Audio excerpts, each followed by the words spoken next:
Russia talks of victory in 2025 and shares plan for Ukraine takeover, about Russia's possible attack on NATO in Europe and potential peacekeeping mission to Ukraine. We will talk about this with Michael Sheitelman, a political strategist based in Kyiv. Michael, glad to see you as always, and thank you for joining us. Good evening. Michael, the Russian army has set ambitious plan for 2025 and wants to capture 4 regions of Ukraine. According to Russian Defense Minister Andrei Belousov, the Russians have set a goal of capturing the entire territory of 4 Ukrainian regions, the Donetsk, Luhansk, Kherson and Zaporizhia regions. Belousov said in 2025, Moscow plans to win the war in Ukraine and achieve the goals announced by dictator Putin in June. First of all, I need to say that the Donetsk, Luhansk, Kherson and Zaporizhia regions, it is Ukraine and always will be Ukraine. Second, what do you think about these pointless deadlines? Well, that is not the first deadline and not first plans we hear from Russia. For example, we should recall their plans for this year, for 2024. And their plan was, for example, to capture Kharkiv city, Odessa and Dnipro. And they started Kharkiv operation in May 10th. So it was more than half a year ago. And they moved forward about 5 kilometers towards Ukrainian territory in Kharkiv region. That's the only result.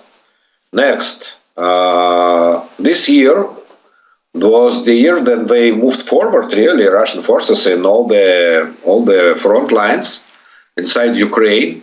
But in total, as Minister of Defense, Mr. Belousov, Russian Minister of Defense, reported today, they captured 4,500 square kilometers. 4,500 square kilometers of Ukrainian territory, which is less than 1% of Ukrainian territory. That is everything that they captured this year, and they lost this year about 200,000 or 300,000 people in these battles, and they spent a huge amount of money in military budget, which was about $150 billion this year. So with all of this huge investment, they just move forward for 4,500 square kilometers. And when we study their plans, let's say, so it sounds like they want this year, next year, 2025, to capture 2 huge cities in Ukraine. City of Kherson and city of Zaporizhia. City of Zaporizhia, for example, this is the city with more than 1 million people, more than 1 million population. And we can compare to this year achievement of Russian Federation. This year, they captured in total cities of total population. I mean, this Avdiivka and Ugledar, and totally it is something about 50 or 60,000 people. Population of these cities. And Ukraine also captured Russian cities, because Ukraine captured city of Sudzha in Kursk region. Maybe they mean in these plans that they will capture Ukrainian territory and Ukrainian army will march towards Moscow and capture Moscow, for example. And finally, well, it was sarcasm now, but finally, any movement of Russian army doesn't mean that war will finish, and it will be not victory, because Ukraine will not stop. If Russian Federation moves to some cities or some village inside Ukrainian territory, it doesn't mean that Ukrainian army want to surrender and want to say, okay, you captured what you wanted, that's enough, let's stop the war. No, it doesn't mean that Ukrainian army will stop the war. So it sounds like, I understand why Mr. Belousov claim all these plans, because he's new defense minister, but he's defense minister more than half a year, and he needs the results, he needs an achievement, and he needs the budgets. He asked from Putin for huge budgets, again, hundreds of billions of dollars for next year, and for receiving these budgets, he needs to say that he will have an achievement. Michael, also Russia continues to exaggerate the military losses of the armed forces of Ukraine in the war. Allegedly, since the beginning of the full-scale invasion, Ukraine has lost 1 million of its soldiers during hostilities, the Russian Minister of Defense reports, citing its head Andrei Belousov. This is nonsense, but for what purpose does he say this? Well, that's that tactic they started from the very first day of the war. We remember that Mr. Konashenkov, who is the speaker of Russian Defense Ministry, he had a daily press conference about Ukrainian losses, also in technique and in people. And when we, let's say, if we count everything that he said during these 3 years, so totally Ukraine lost not only 1 million, as Putin say today, but 10 million people or something like that. And Ukraine also lost thousands of fighter jets and tens of thousands of tanks, or hundreds of thousands of tanks. So Ukraine lost more than exist in the world, tanks and fighter jets at all, not only in the Ukrainian army. So that is the Russian permanent tactic to say that, okay, we know they said during after 3 days of war, they said that they destroyed half of Ukrainian air forces, for example. Just after 3 days of the war, they reported about that. And also they had a plan for 2022 to capture Kyiv, for example, and to capture all the Ukrainian territory. So, okay, everybody lies on the war, but Russians, they are very, very like that.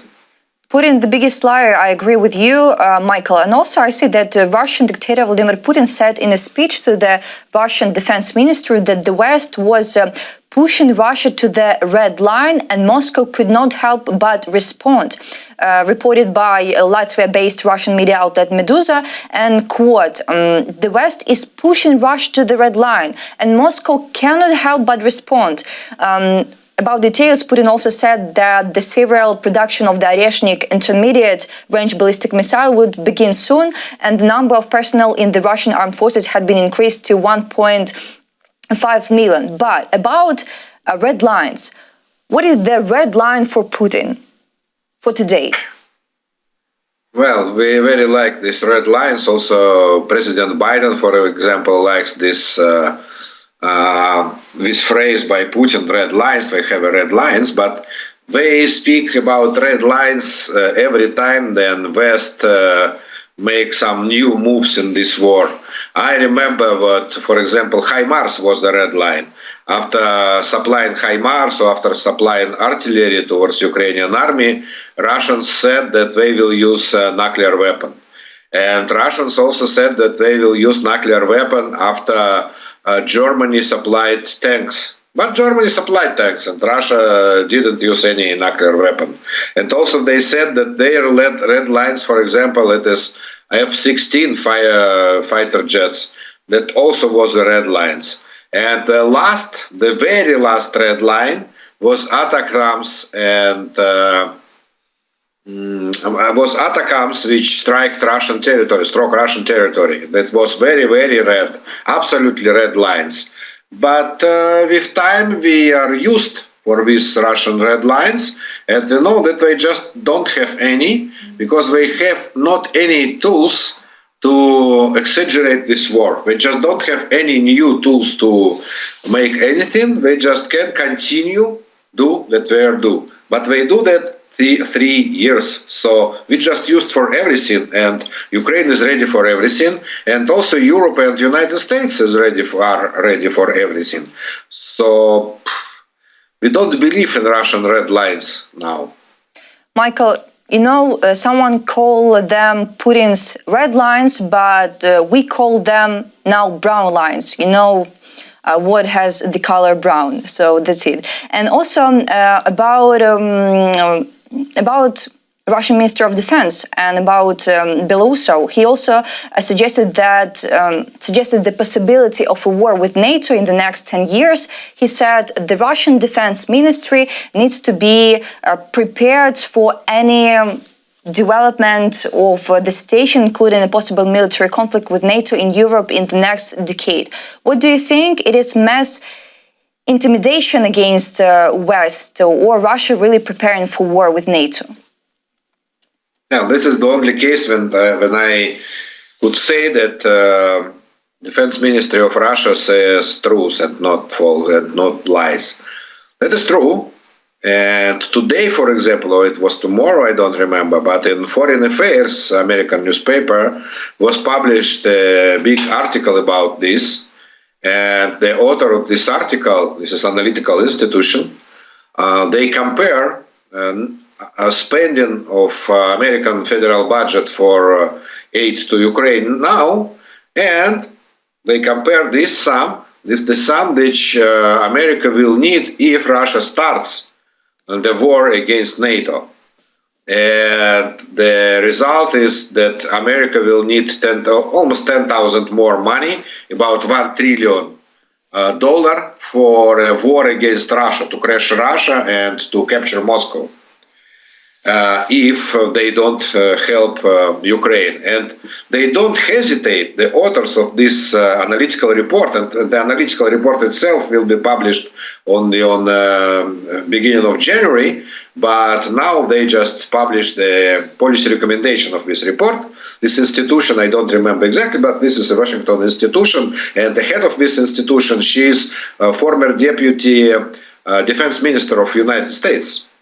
This is not just theoretical, yeah, so this is very practical people. So they say, and they don't hesitate, that after Ukraine, after winning in war in Ukraine, after victory in Ukraine, Russia will continue and will capture all the Eastern European post-Soviet, let's say, post-socialistic states like Romania, Czech Republic, Slovakia, Bulgaria, Romania, and Baltic states, Latvia, Lithuania, Estonia. This is the goal which was de facto officially proclaimed by Russian Federation at the beginning of this war, that they want to recapture all the lands and all the countries which were part of Soviet Union or part of Eastern Bloc in Cold War.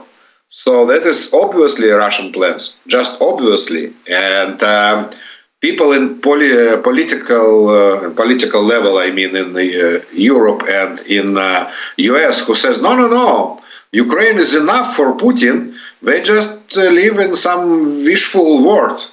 But in real world, which we know, Putin not once and not only Putin. We have also another representatives of Russian highest level of politics. For example, the chairman of parliament and deputy of chairman of National Security Council, Mr. Medvedev, who said that they want also to capture Germany, Berlin, and they want to destroy NATO and to destroy Washington by nuclear weapons. So that is absolutely clear. They says about this plan absolutely clear.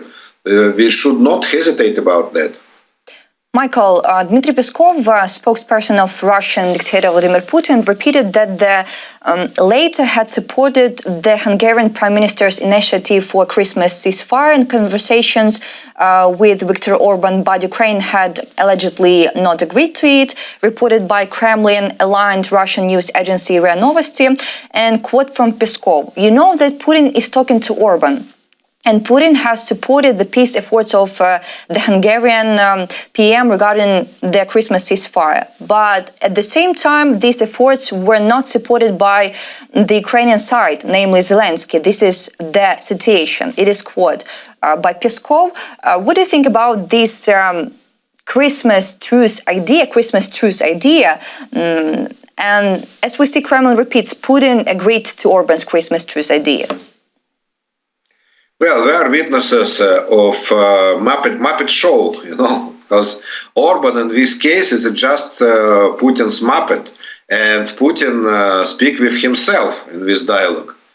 Because this is obviously not the idea of Prime Minister of Hungary, Mr. Orban. No, We heard this idea because the same idea Russian Defense Minister Sergey Shoigu brought 2 years ago, exactly 2 years ago, at the same days of the year, before the Christmas of 2022. Defense Minister of Russian Federation, Mr. Shoigu, brought an idea of peace period for Christmas 2022. And then Ukraine obviously answered that, okay, you want to stop a war? Totally. Just withdraw your troops from Ukrainian territory and we stop all the war. But why we should give to Russian Federation a time to reorganize, to bring more weapons and to bring more soldiers to front line? We don't see any reason to do that. And it was 2 years ago. So today, we don't see any reason to give to Russians chance to reorganize, to rebuild some logistic ways, etc., and to bring new soldiers from Korea or from deepest Siberia of Russian Federation. So it was the same 2 years ago. But 2 years ago, the offer was from Russian side. Now it is called like Mr. Orban initiative. But obviously, it was asked for from Mr. Orban by Kremlin to bring this so-called Hungarian initiative, but this is absolutely Mr. Putin initiative. Russians, they use their Muppets in Europe and also in some nearby countries, not in Europe, for these shows. For example, we used Mr. Lukashenko, who called himself Belarus president, despite losing the election in Belarus. And Mr. Lukashenko, for example, came to Moscow and asked Mr. Putin to continue dialogue in Istanbul format.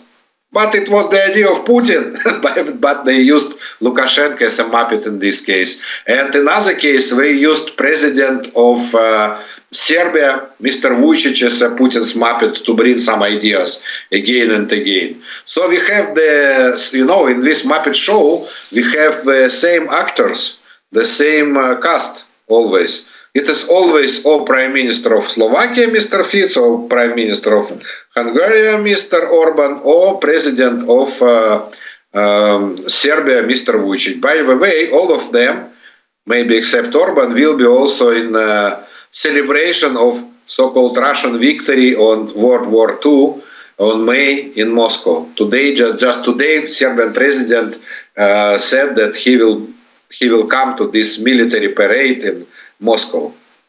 Michael, we talk a lot about peace, and Kaja Kallas, the European Union's High Representative for Foreign Affairs and Security Policy, has stated that peace must first be achieved before talking about sending peacekeepers to Ukraine, emphasizing that Russia is not ready for such a development. Do you agree with this statement, and what do you think about peacekeeping mission and also about peacekeepers to Ukraine? Really, for my sorrow, I didn't understand deeply this idea of Kaja Kallas, really, because I didn't understand the logic of this. I'm serious now. She said that Russia not ready for what? For peace agreement, or Russia is not ready for peacekeepers? If we ask, is Russia ready for peacekeepers? Obviously not. Russia is not ready to sign any peace agreement which says that German, for example, German armed forces and French army and Polish army and Italian army, and I mentioned all the countries who agreed to participate in that mission, they will be located inside Ukraine and inside Russian Federation, because we have part of front line we have in Kursk region of Russian Federation. So in this case, German forces should be in Kursk region on the front line, to keep as peacekeepers. Obviously, Russia is not ready to any of these developments. Yes, but on the other hand, Russia is not ready also to sign any peace agreement with Ukraine, just any peace agreement. We know what they claim. They claim this 4 and de facto 6 regions, because they claim also Crimea and Sevastopol. for Russian to land it to Russian Federation. So Russia does not ready to any agreement, and all these conversations about in Europe now about peacekeepers, it is very theoretical. It is preparing to the case if Russia somehow will be pushed to this peace agreement by United States or by any other force, I don't know. But this is preparation only for this, let's say, force majeure situation. So I agree with Kaja Kallas, yes, but this is like obvious that Russia not ready to peacekeepers and Russia is not ready to peace agreement as well. Michael, let's talk about sanctions. Ukrainian Foreign Minister Andriy Sybiha has welcomed the approval of the 15th package of sanctions against Russia and stressed the need to continue to put pressure on the Russian economy. Sybiha called on the allies at the online meeting of Europe foreign ministers in Brussels to continue rising the cost of war for the aggressor state and its economy. Should we expect increase the pressure through sectoral sanctions against Russian metallurgy, energy and other critical sectors? Because we understand the lower the oil prices and energy profits for Russia, the closer a just peace will be. Yeah, with peace sanctions 15th package, we can say that it is too few and too late. The Europeans, they promised this package in summer, in past summer, yeah. And in this package, we expected sanctions against Russian aluminium, for example. No country is actioned sanctions about Russian aluminium. Yes, Americans, they at least took the custom barrier with 200% of Russian aluminium price, but we don't see any sanctions against Russian aluminium and other metals, by the way. And also, we heard the promises about new sanctions about Russian gas, but we didn't see it in the new package. So in this new package, it is good that it exists, but it is absolutely not enough for being a good tool. So obviously, this is the minimal package that European countries could agree with Hungary as a chair country of European Union. Till the new year, till the January 1st, Hungary is the chair country, of European Union, and they stopped all the deals around sanctions against the Russian Federation because Hungarian Prime Minister and Foreign Minister, they work for Kremlin, for Russian Federation, obviously. So in this package, we see only sanctions about some physical persons and some Russian ships which bring oil and gas. And that is also something absurdist, like Kafkianian example. They, in this package, we are seeing sanctions against some Russian military battalion. Really, for one of Russian military battalion, not against all the Russian army, which is army of aggression country. No, against one battalion, because exactly this battalion sent the missiles towards biggest children hospital in Ukraine, by the way, biggest children hospital in Europe, which destroyed Kyiv's hospital for children. And they put sanctions only on this military unit, not all against all Russian army, but only against this military unit. So I could say this is only Kafkianian sanctions. Michael, we talked to you a lot about Syria last time, and now we see that the office of the former Syrian president Bashar al-Assad issued a statement on his behalf. It says that Assad stayed in Damascus on the morning of December 8th and left the country only in the evening of the same day. The appeal also states that his departure from Syria was not planned. After the rebels entered Damascus, Assad, in coordination with Russian allies, moved to Latakia to observe the fighting. What's happening in Syria now? And of course, your reaction on this first statement, Assad's first statement after fleeing Syria. Okay, what happens in Syria now, it is difficult to say sitting in Kyiv, really. So what we can say here, and what I could follow, is only Ukrainian interest in this conflict and not total Syrian conflict. You need to ask somebody who is specialist in Middle East and not in Ukraine-Russian war. So our part, the part of Ukrainian-Russian war in Syria, is 2 military bases, which is very important for us, to destroy these military bases inside Syria, because Russians, they use that. They use that for transport, for example, Iranian weapon. I remember the case then the plane with Iranian drones landed inside Syria in Damascus airport, and the target was Moscow. I mean, they wanted to reload it to Russian military plans and to send it to Russian Federation. But Israel army destroyed that with airstrike. Yeah. So now we see the same situation when Israel army just destroy a huge amount of